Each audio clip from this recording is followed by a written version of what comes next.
ચલો જો હવે દાખલા નંબર 12 પી ક્યુ એમનું નફા નુકસાન પ્રમાણ તમને આપ્યું હોય બરાબર ને? શું આપ્યું ભાઈ? 3:2 પ્રમાણમાં વેચતા ભાગીદારો છે. એટલે જેટલી બી અનામતો છે આપણે કયા પ્રમાણે વેચીશું ભાઈ? સમજી ગયા? દાખલો ક્યાંથી સ્ટાર્ટ કરવાનો? ઓકે ને? હવાલા આવે જોતા જઈશું બરાબર ને? તો પેલા મૂડી ક્યાં મૂકીશું બોલો?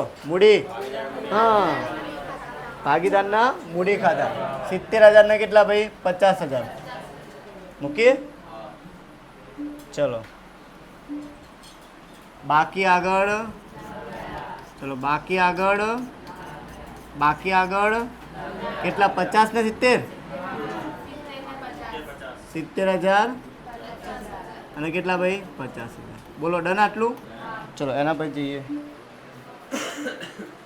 ચલો શું છે ભાઈ? Provident fund. શું છે હવાલો કોઈ નહીં હોય ને? તો ક્યાં આ મૂકવાનું આપણે ભાઈ? મૂડી દેવામાં. ક્યાં મૂકવાનું ભાઈ? આમાં તો વાર લાગશે આપણે એન્ટ્રી મૂકતા. ચલો શું આવશે ભાઈ? Provident fund. શું આવશે ભાઈ? Provident fund. કેટલા રૂપિયા? 18,000. કેટલા ભાઈ? 18,000. ડન. ચલો એક મિનિટ જરા લેનદારો ને. ચલો લેનદાર તમે કેટલાના આપ્યા? અમે તમને કીધું લેનદાર બહુ ચેક કરવાનો હશે જ હવાલો બરાબર ને? છે જ ને? હશે જ. ચલો જો લેનદારમાં શું કહે ભાઈ? આપણે 500 ચૂકવાના નહીં એટલે માઇનસ કરી દેવાનું લેનદારમાં. શું કરી દેવાનું? લેનદાર આપણને આપ્યા કેટલાના? 22,000. કેટલાના? હે ને? તો લખી દઈએ લેણદારો. શું લખી દઈએ ભાઈ? લેણદાર 22,000 ને ભાઈ? એમાંથી આપણે કેટલા નહીં ચૂકવાના? તો લખવાનું ભાઈ નહીં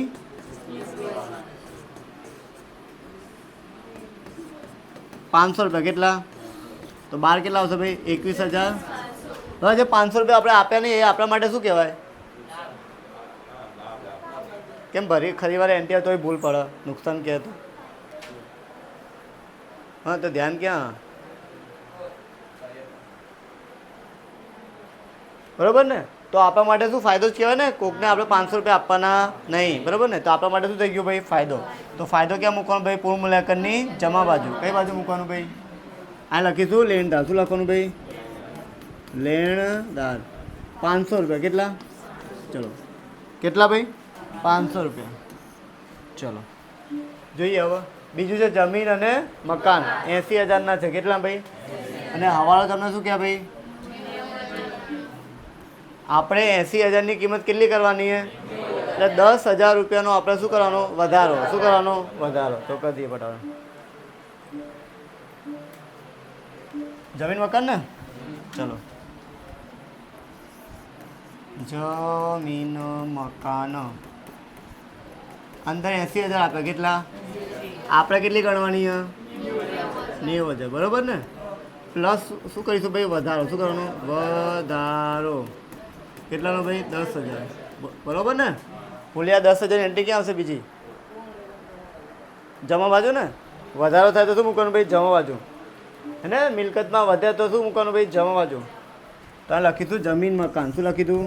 જમીન અને મકાનમાં શું લખવાનું ભાઈ? વધારો. કેટલા રૂપિયા ભાઈ? 10,000. કેટલા? ડન હા ભાઈ? ડન છે. ચલો એના પછી જોઈએ આપણે શું આપ્યું ભાઈ? દેવાદાર પર ચેક કરો ભાઈ હવાલો.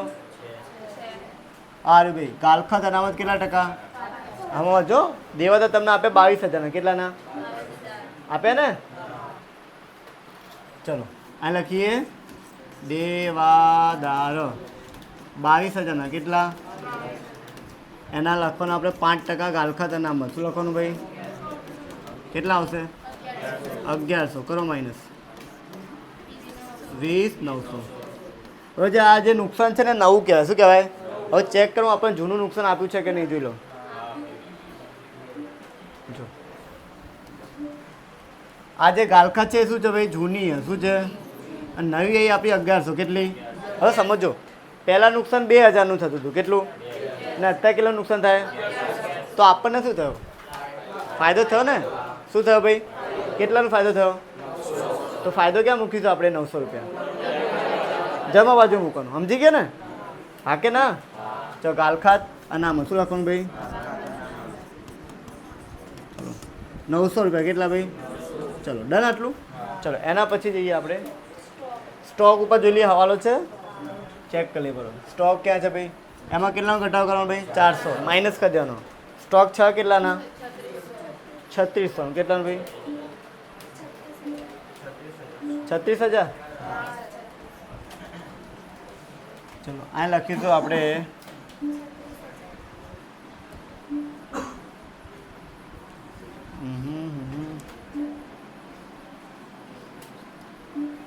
અરે સ્ટોક શું ભાઈ? સ્ટોક તમને આપ્યો ભાઈ કેટલાનું ભાઈ? બોર્ડ ઉપર ધ્યાન દરેકનું ભાઈ, લખવાનું કોઈ છે નહીં. શું કરવાનું ભાઈ? ઘટાડો. શું કરવાનું ભાઈ? કેટલાનું ભાઈ? 400 કરશો એટલે કેટલા ભાઈ? 35,600. આન બીજી અસર આવશે તમારી કેટલી ભાઈ? પૂર્ણ મલાય ખાતાની કઈ ઉધાર બાજુ ને ભાઈ. ચલો અહીં આવશે સ્ટોકમાં ઘટાડો. શું લખવાનું ભાઈ? સ્ટોકમાં ઘટાડો 400 રૂપિયા. કેટલા? બોલો ડન આટલું? એના ભાઈ જઈએ આપણે. ચલો રોકડ તો ખબર ક્યાં આવે ભાઈ? રોકડ બાકી આગળ લાવ્યા એના ખાતામાં ક્યાં આવશે ભાઈ? બરાબર ને? જેમ જેમ એન્ટ્રી આપતા જશો એમને તમને માર્ક્સ મળતા જશે, એટલું ધ્યાન રાખવાનું. દાખલો છોડીને આવવાનો નહીં. 4,000. કેટલા? સમજી ગયા? એના ભાઈ જોઈએ આપણે શું આપ્યું છે આપણને. જોઈએ પાઘડી આપી છે આપણને. ચલો કોઈને ખબર આ પાઘડી શું કરશું? પાક્કા શરીરની પાઘડી વેચી નાખવાની, પણ ઉધાર બાજુ વેચાય. કઈ બાજુ લખવાનું ભાઈ? હે ને ભાગીદારના મૂડી ખાતામાં. જૂનું પ્રમાણ તમને આપ્યું છે 3:2. કેટલું ભાઈ? વેચતા આવડશે ને ભાઈ? આ લખવાનું ભાઈ પાઘડી વેચો. ચલો ભાઈ 3:2 કેટલા ભાઈ? 12,000 અને ટોટલ 20,000 ને. બોલો ડન. એન્ટ્રી બધી પતી ગઈ. હવે પેલી 1 માર્ક્સની એન્ટ્રી હોતો શું કરવાની ખબર હે ને? જોઈ લઈએ પહેલાં ચેક કરીએ આપણે. ચલો જો આર મૂડી પેટે એટલે આર તો નવો આવશે ને. મૂડી પેટે કેટલા લાવવા? એની ફિક્સ એન્ટ્રી હે. કઈ હે? અને બીજી અસર બરાબર ને? એટલે એક પહેલી અસર મારીશું આપણે મૂડી ખાતામાં. શું લખીશું? અહીંયા લખી દઉં રોકડ ખાતું. શું લખવાનું ભાઈ? સમજી ગયા ભાઈ? બધા દાખલામાં આવશે એટલું ધ્યાન રાખવું તમારે. સમજી ગયા? અને બીજી અસર આવશે તમારા રોકડ ખાતામાં આરના મૂડી ખાતે. શું લખવાનું ભાઈ? કેટલા ભાઈ? 60. બરાબર. ચલો જોઈ લઈએ હવે જરા. ચલો હવે ચેક કરી લે કોઈ હવાલો રહે છે. આ બીજો રહે બરાબર ને? આ ત્રીજો બી રહે બરાબર ને? અને પછી આ થઈ ગયો, આ થઈ ગયું, આ થઈ ગયું, આ થઈ ગયું. 8માં શું? એમાં તો પ્રમાણ આપ્યું ખાલી. હવે તમને પાઘડીની કિંમત આપીએ. શું આ જો ગયા જે દાખલો હતો એમાં એવું લખ્યું 24,000 રૂપિયા રોકડા લાવશે. શું લાવશે? પાઘડી પેટે. તો એમાં પાઘડી શોધીને તમને આપી. શું આપીએ? આમાં શોધીને આપી. આમાં પાઘડીની કિંમત કેટલી નક્કી થઈ છે? એટલે આખી પેઢીની જે કિંમત છે ને 30,000 નક્કી થઈ. હવે આપણે પાઘડી શોધવાની. શું કરવાની? તો શોધવાની કેવી રીતે? ચલો હા એટલે નવો ભાગીદાર કોણ? એટલે આનું પ્રમાણ આ થાય. હા કે ના? ટોટલ કેટલા થશે ભાઈ? 10. સમજી ગયા? એટલે જે નવો ભાગીદાર પ્રવેશ કરતો હોય એનું જે નવું નફા નુકસાનનું પ્રમાણ છે એના વડે આને ગુણી નાખશું એટલે એની પાઘડી મળી જશે. જે પાઘડી મળશે એને આપણે કયા પ્રમાણે વેચીશું? ત્યાગના પ્રમાણ. બરાબર ને? ત્યાગ માટે બી સૂત્ર છે જૂનું માઇનસ નવું. બંને આપ્યું છે આપણને. બરાબર ને? હા કે ના? પહેલાં આપણે લખી દઈએ વ્યવસ્થિત રીતે. ચલો એક પેજ એક્સ્ટ્રા મેં તમારા માટે લાવ્યું. બરાબર ને? ચલો પહેલાં ચલો આરની પાઘડી. શું લખવાનું ભાઈ? ટોટલ 30,000. કેટલી? અને એનું પ્રમાણ તમને આવ્યું કેટલું ભાઈ? નવું પ્રમાણ કેટલું? 3 જેમ તો રહી 5 જેમ 2 જેમ. બરાબર ને ભાઈ? ટોટલ કેટલા ભાઈ? સમજી ગયા? એટલે 3/10 કરો 9,000 આવે. કેટલા આવે ભાઈ? સમજી ગયા? આ તમને પાઘડી મળી ગઈ. શું મળી ગઈ? આને કયા પ્રમાણ વેચવાની આપણે? ઓકે જૂનું પ્રમાણ તમને આપ્યું જ છે ઉપર 3:2. ટોટલ કેટલા થશે? ચલો PQR છે ને તો પીનું આપણે શોધીએ ત્યાગ. જૂનું માઇનસ નવું. જૂનું થશે 3/5 કેટલા? 5. નવું થશે 5/10. ચલો 10 30 થશે. અહીં કેટલા? 25. અહીં કેટલા? 50. એટલે 5/50 આવી ગયું. હવે સર PQ ને ચલો 2 ના છેદમાં કેટલા 5 ને અને પછી 2 ના છેદમાં કેટલા ભાઈ 10 આ કેટલા આવશે 20 આ કેટલા આવશે 10 છેદમાં કેટલા 50 તો 10 ના છેદમાં કેટલા 50 આપણે ઉપરની સંખ્યા લેવાની શું લેવાની 5 જેમ કેટલા ભાઈ 10 5 એકા 5 થાય 5 દુ ને 10 5 5 ગયા એટલે 1 છે કેટલા ઓકે હવે આ દાખલામાં નવું શું હોય દાખલો સેમ જ છે ને આ ખાલી નવું શોધ્યું આપણે પેલામાં રોકડમાં પાઘડી આપ્યું ત્યાં શોધવાની નહીં હવે દાખલો શું કહે ત્યાગનું પ્રમાણ તો મળી ગયું આપણે 1/2 બરાબર ને હવે આમાં નવું શું જોઈ લો જરા બસ આ જ તમારે શીખવાનું હો હવે જે આપણે પાઘડી કેટલી શોધીએ 9000 ને ભાઈ કેટલી ભાઈ હવે આ જો રોકડમાં લાવ શું લાવત ભાઈ રકમ એવું લખ્યું ને કે પાઘડી રોકડમાં લાવશે શું લાવશે જેમ કે આપણે બીજો દાખલો હમણાં શીખી ગયા બરાબર ને એમાં લખ્યું હતું ચોખ્ખું જો બતાવો તમે લોકોને એના પહેલાંનો દાખલો હતો આપણો દાખલો નંબર કયો ભાઈ 11માં ને એમાં હવાલામાં એવું લખ્યું હતું ચોખ્ખું જો આમાં ને આમાં શું ફરક એમાં એવું લખ્યું 24000 શેમાં લાવશે ભાઈ અને આ દાખલામાં શું કહે છે જો બતાવો આમાં ચોખ્ખી ના પાડી દીધું ભાઈ આમાં લખ્યું ને કે આ તેના ભાગની પાઘડી રોકડમાં લાવશે તો આની પછી આવું ના લખાય પાઘડી પ્રીમિયમ ખાતે પાઘડી એવું લખાય નહીં તો કઈ અસર આપણને જોઈ લેજો જો રોકડામાં પાઘડી લાવતું હોય ને તો એ જ લખવાનું પાઘડી પ્રીમિયમ ખાતે શું લખવાનું અને બેને વેચી નાખું બીજી રોકડ ખાતામાં અસર આપવાની પણ આમાં તો રોકડ લાવતું નહીં ને તો રોકડ ખાતામાં અસર જ ના આવે પહેલી વાત તો આપવાની કેવી રીતે જો હવે શીખજો જરા આ જે કોણ નવો ભાગીદાર છે આર ને તો આ લખવાનું તમે આરના મૂડી ખાતે શું લખવાનું ભાઈ હા કે ના 9000 કમાઈ કેટલી ભાઈ હે ને એના ક્યાં પ્રમાણે વેચ્યું ભાઈ 1/2 ના પ્રમાણે વેચો 3000 અને 1500 કેટલા થાય ને સમજ્યા જ્યારે પાઘડી શેમાં ના લાવે રોકડમાં ના લાવતા આવી રીતે અસર વેચો ને ભાઈ બીજી અસર આ બાજુ આપણને કઈ બાજુ સામે કોઈ બીજા ખાતામાં જવાનું નહીં આ જ ખાતામાં સામે આ તમારે લખવાનું પી અને ક્યુ ના શું લખવાનું ભાઈ બોલો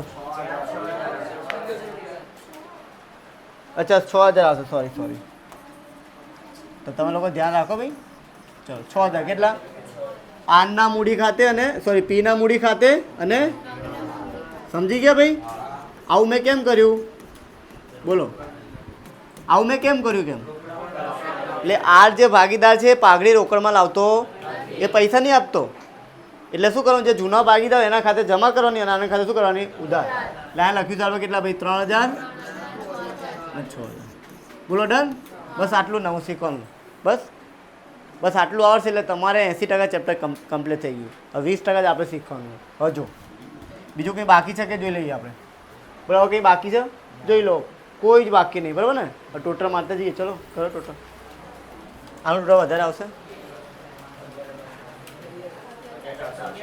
11400 બરાબર આ બી કેટલા આવશે ભાઈ 11400 કેટલા 11000 કેટલા બાકી આગળ ના કહેવાય આને કહેવાય પૂર્ણ મૂલ્યાંકનનો